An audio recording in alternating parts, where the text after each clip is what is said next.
بسم اللہ الرحمن الرحیم۔ السلام علیکم۔ مدینہ کے قریب ذات القرد ایک چراغاہ کا نام ہے جہاں حضور صلی اللہ علیہ وسلم کی اونٹنیاں چرتی تھیں۔ عبد الرحمن بن ینیہ فرازی نے جو قبیلہ غطفان سے تعلق رکھتا تھا اپنے چند آدمیوں کے ساتھ ناگہاں اس چراگاہ پر چھاپا مارا اور یہ لوگ 20 اونٹنیوں کو پکڑ کر لے بھاگے۔ مشہور تیر انداز صحابی حضرت سلمہ بن اکوع کو سب سے پہلے اس کی خبر معلوم ہوئی۔ انہوں نے اس خطرے کا اعلان کرنے کے لیے بلند آواز سے یہ نعرہ مارا کہ یا سپاہا، پھر اکیلے ہی ان ڈاکوؤں کے تعاقب میں دوڑ پڑے اور ان ڈاکوؤں کو تیر مار مار کر تمام اونٹنیوں کو بھی چھین لیا اور ڈاکو بھاگتے ہوئے جو 30 چادریں پھینکتے گئے تھے ان چادروں پر بھی قبضہ کر لیا۔ اس کے بعد حضور صلی اللہ علیہ وسلم لشکر لے کر پہنچے۔ حضرت سلمہ بن اکوع نے عرض کیا، یا رسول اللہ، میں نے ان چھاپا ماروں کو ابھی تک پانی نہیں پینے دیا ہے، یہ سب پیاسے ہیں، ان لوگوں کے تعاقب میں لشکر بھیج دیجیے تو یہ سب گرفتار ہو جائیں گے۔ آپ نے ارشاد فرمایا کہ تم اپنی اونٹنیوں کے مالک ہو چکے ہو، اب ان لوگوں کے ساتھ نرمی کا برتاؤ کرو۔ پھر حضور نے حضرت سلمہ بن اکوع کو اپنے اونٹ پر اپنے پیچھے بٹھا لیا اور مدینہ واپس تشریف لائے۔ حضرت امام بخاری کا بیان ہے کہ یہ غزوہ جنگ کے خیبر کے لیے روانہ ہونے سے 3 دن قبل ہوا۔ خیبر مدینہ سے 8 منزل کی دوری پر ایک شہر ہے۔ ایک انگریز سیاح نے لکھا ہے کہ خیبر مدینہ سے 320 کلومیٹر دور ہے۔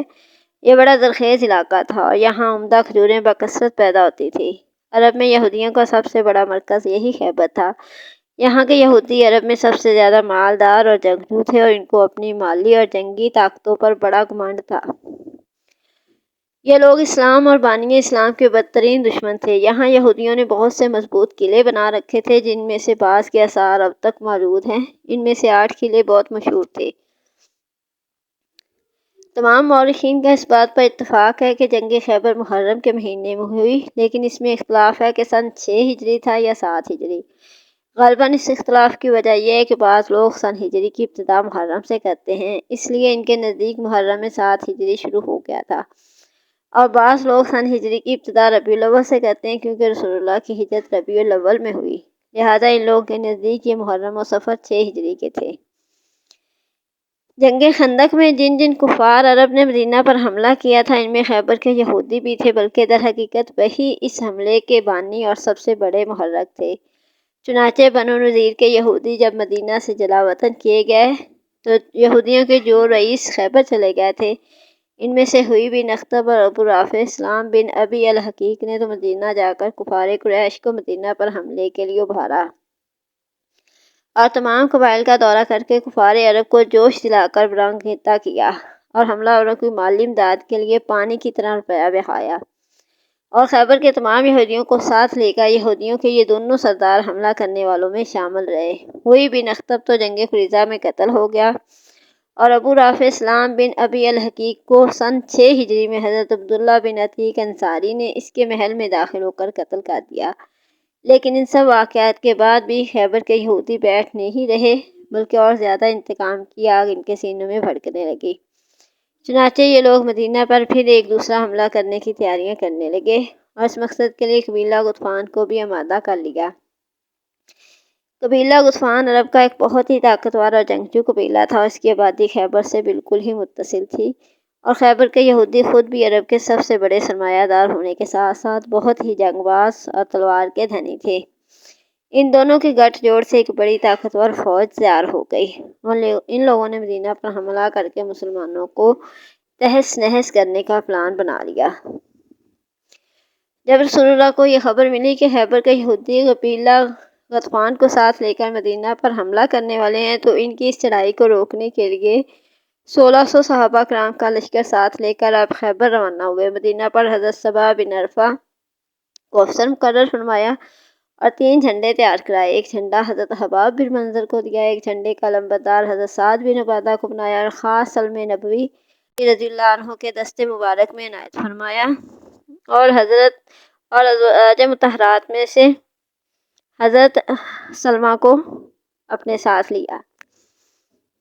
حضور صلی اللہ علیہ وسلم رات کے وقت حدود خیبر میں اپنی فوج ظفر موج کے ساتھ پہنچ گئے اور نماز فجر کے بعد شہر میں داخل ہوئے تو خیبر کے یہودی اپنے اپنے ہنسیاں اور ٹوکریاں لے کر کھیتوں اور باغوں میں کام کاج کے لیے قلعے سے نکلے۔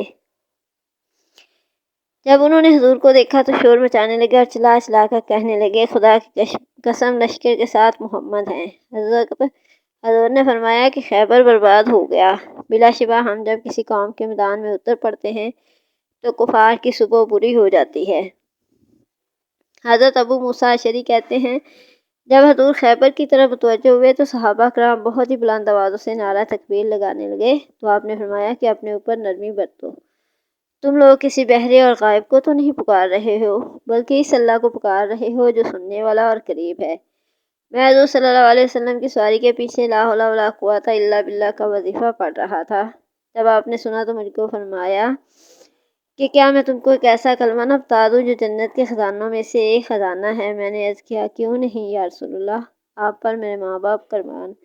تو فرمایا کہ وہ کلمہ لا حول ولا قوت الا باللہ ہے۔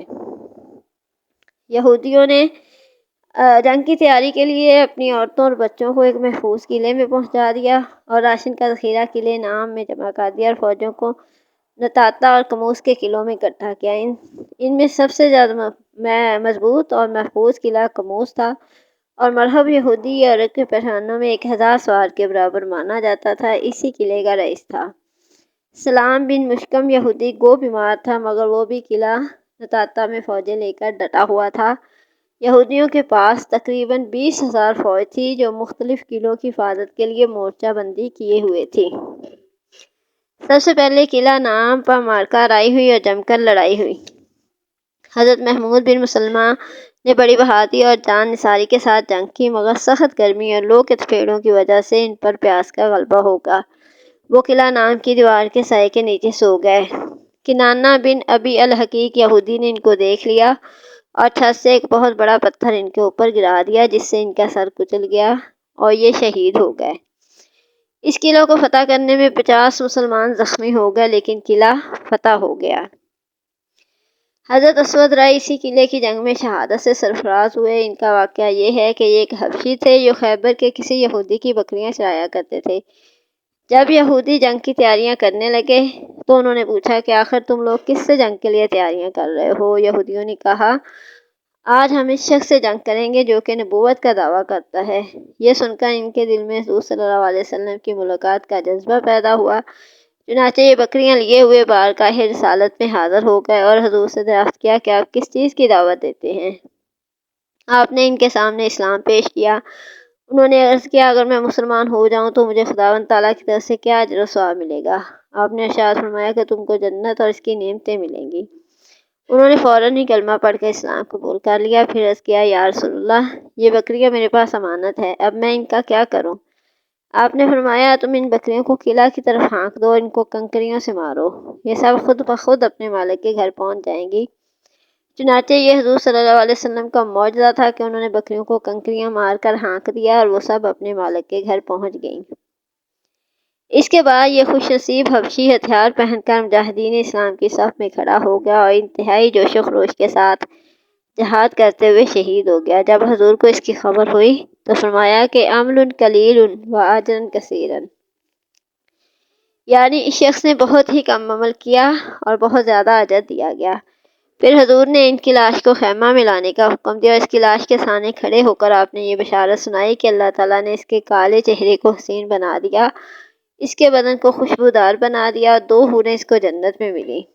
اس شخص نے ایمان اور جہاد کے سوا کوئی دوسرا عمل خیر نہیں کیا، نہ ایک وقت کی نماز پڑھی، نہ ایک روزہ رکھا، نہ حج زکوٰۃ کا موقع ملا، مگر ایمان اور جہاد کے سبب سے اللہ تعالیٰ نے اس کو اتنا بلند مرتبہ عطا فرمایا۔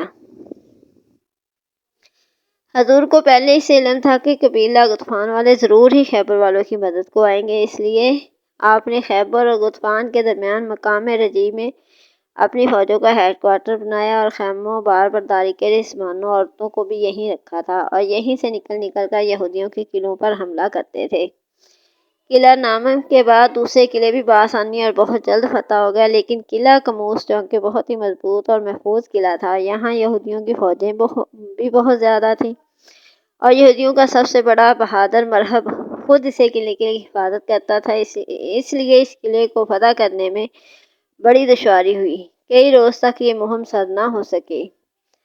حضور نے اس قلعے پر پہلے دن حضرت ابوبکر صدیق کی کمان میں اسلامی فوجوں کو چڑھائی کے لیے بھیجا۔ انہوں نے بہت ہی شجاعت اور جان بازی کے ساتھ حملہ کیا، مگر یہودیوں نے قلعے کی فصیل پر سے اس زور کی تیر اندازی اور سنگ باری کی کہ مسلمان قلعے کے پھاٹک تک نہ پہنچ سکے اور رات ہو گئی۔ دوسرے دن حضرت عمر نے زبردست حملہ کیا اور مسلمان بڑی گرم جوشی کے ساتھ بڑھ بڑھ کر دن بھر قلعے پر حملہ کرتے رہے، مگر قلعہ فتح نہ ہو سکا۔ اور کیوں کر فتح ہوتا؟ فاتح خیبر ہونا تو علی حیدر کے مقدر میں لکھا تھا۔ چنانچہ حضور نے ارشاد فرمایا، کل میں اس آدمی کو جھنڈا دوں گا جس کے ہاتھ پر اللہ تعالیٰ فتح دے گا، وہ اللہ رسول کا محب بھی ہے اور محبوب بھی۔ راوی نے کہا کہ لوگوں نے یہ رات بڑے اضطراب میں گزاری کہ دیکھیے کل کس کو جھنڈا دیا جاتا ہے۔